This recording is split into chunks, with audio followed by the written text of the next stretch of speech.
Hey everyone, thanks for watching my first ever Curse of the Dead Gods build guide.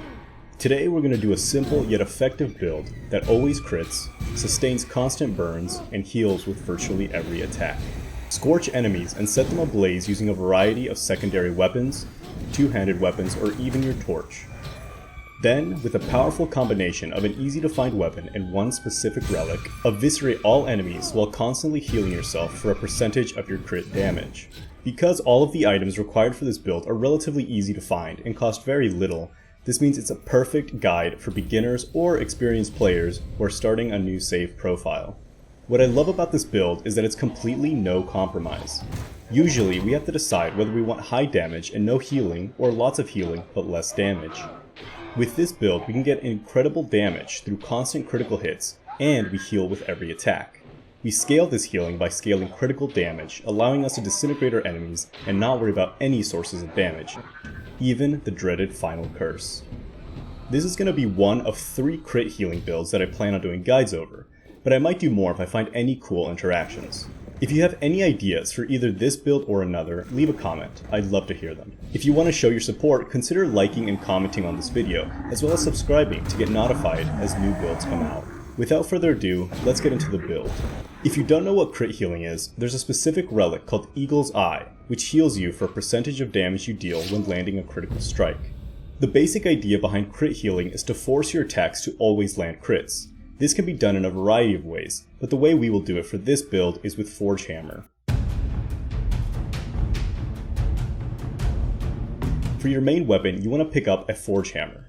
It costs only 5 Jade Rings to unlock, and it makes every hit against a burning enemy land as a critical strike. This is how we force crits.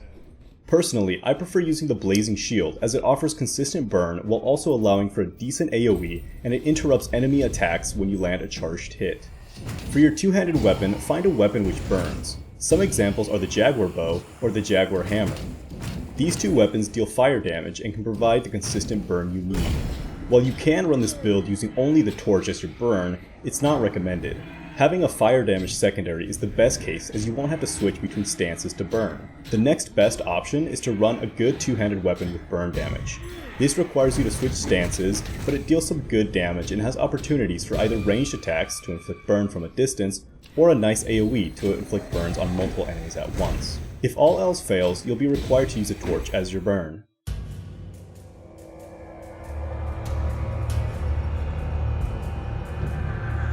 As mentioned earlier, only one relic is required to make this build actually work, and this is Eagle's Eye. This is the main avenue by which we'll convert our critical damage into healing. After that, you want to look for relics such as Chalice of Vigor, which increases the effectiveness of healing effects, as well as Onyx Shards, which increase critical damage. You can pick up any other relics you find as you're going along, but these relics are the ones you really want to look out for.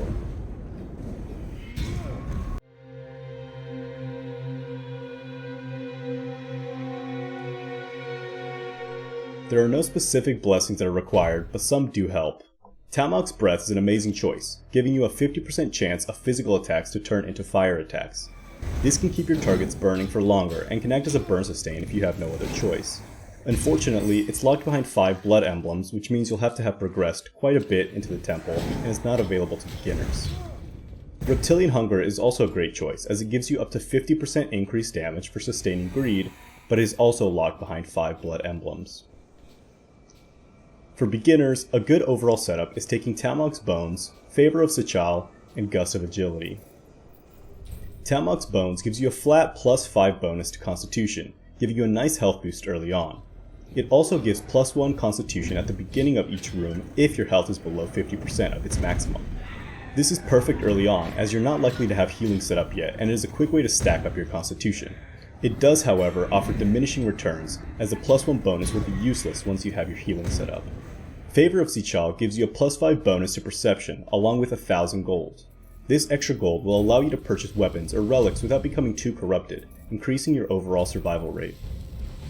Finally, Gust of Agility, which gives you plus 5 to Dexterity, increasing damage you deal and also providing a movement speed boost when dodging. At this point, I want to include a little disclaimer. Curse of the Dead Gods is a very random game. You won't always get the weapons or relics you want, and as such, you aren't just encouraged to experiment and try new things, but chances are you'll be forced to at some point. None of my build guides, nor anyone's, are intended to be strict and set in stone. Luckily, because all crit healing builds have the same basic relic setup of Eagle's Eye, Chalice of Vigor, and Onyx Shards, they make for incredibly versatile builds and can easily be swapped out for each other on the fly. I have at least 2 other crit healing guides coming soon.